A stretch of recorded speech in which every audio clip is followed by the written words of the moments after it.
بسم اللہ الرحمن الرحیم۔ السلام علیکم ورحمۃ اللہ وبرکاتہ۔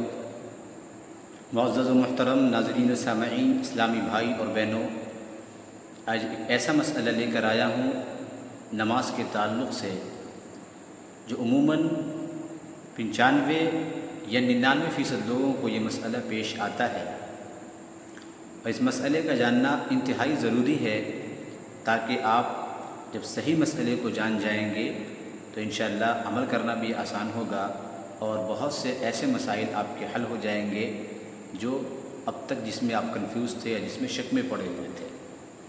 وہ مسئلہ کیا ہے؟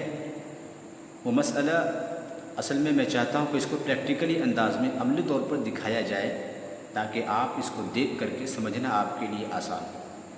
آپ دیکھتے ہوں گے کہ زبان سے جو کہہ دیا جاتا ہے اور ایک عملی طریقے پر دکھایا جاتا ہے اور ایک عملی طریقے پر دکھایا جاتا ہے، دونوں میں فرق ہوا کرتا ہے۔ تو پہلے آپ مختصراً باتیں سن لیں، اس کے بعد انشاءاللہ عملی طریقے پر بھی دکھایا جائے گا۔ تو وہ بات یہ ہے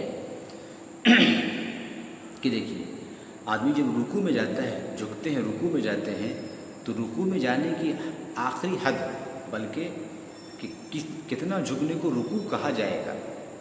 جیسے رکوع کے معنی جھکنے کے آتے ہیں، لیکن کتنا جھکے گا؟ آدمی یہ کھڑا ہے تو کتنا جھکے گا تو اس کو رکوع کہیں گے، اور کتنا جھکا رہے گا تو قیام سے قریب ہوگا، اور کتنا جھکنے کے بعد رکوع سے قریب ہو جائے گا۔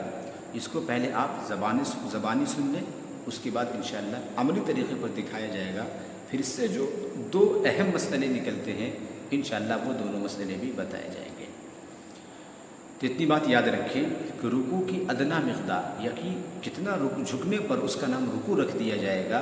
تو اگر آدمی سیدھا کھڑا ہے اور کھڑے ہونے کے بعد جو ہی وہ جھکے گا، تو جھکنے کے بعد اگر ان کے دونوں ہاتھ گھٹنے تک پہنچ جائے، ان کے دونوں ہاتھ گھٹنے تک پہنچ جائے، اس کا کیا مطلب ہوا؟ اس کا مطلب یہ ہوا کہ وہاں تک ہاتھ پہنچ سکتا ہے، یعنی ہاتھ سے چھونا ضروری نہیں ہے۔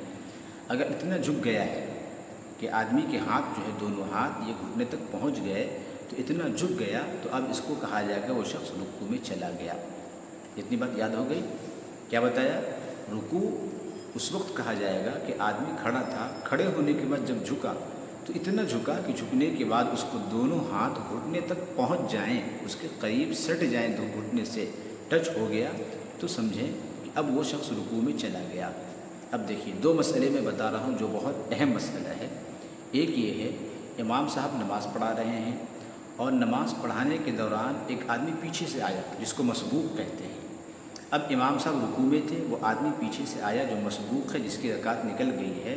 امام صاحب کو رکوع میں پایا، اب وہ آنے کے بعد کھڑے ہو کر فوراً تکبیر تحریمہ کہا اور وہ جھکنے لگے۔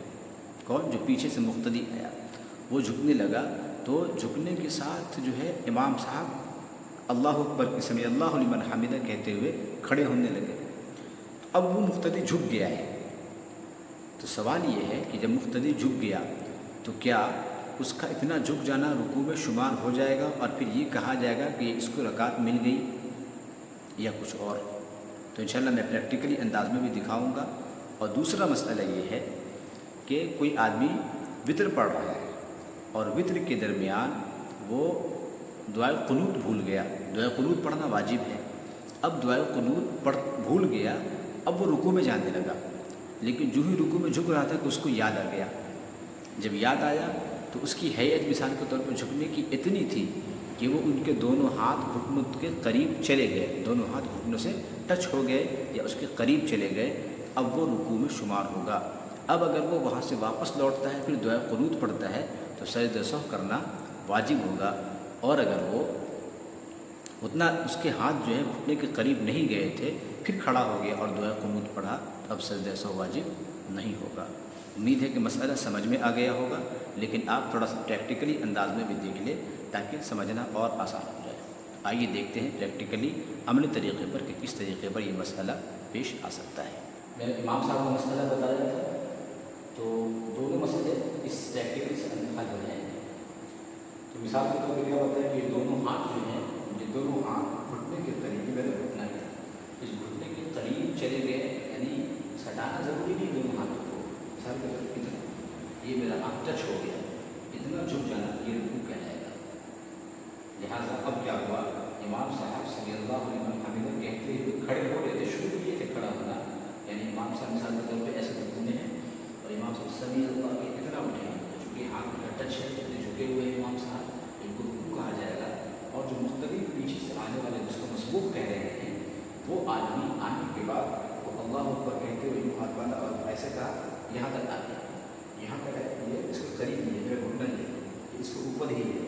اب امام صاحب صلی اللہ علیہ وسلم کہہ کر کے رکنے سے یعنی کہ ہم یہاں پہ ہیں اور امام صاحب بھی پوچھتے ہوئے یہاں پہ آ گئے، ہاتھ جو رکنے سے اوپر آ گئے۔ اب امام صاحب سے ان کا جو جھکنا تھا دونوں نہیں برابر ہوا، یعنی رکوع میں امام صاحب کے ساتھ ملنے والا، شامل ہونے والا نہیں کرا جائے گا۔ شاید میری بات سمجھ میں آ گئی ہوگی۔ اگر بات پسند آئے تو زیادہ سے زیادہ شیئر کریں۔ انشاءاللہ ایسے ہی مسائل نماز کے اور دین کے مسائل ہیں انشاءاللہ بالکل مکمل اور مسترد طریقے پر بتانے کی کوشش کروں گا۔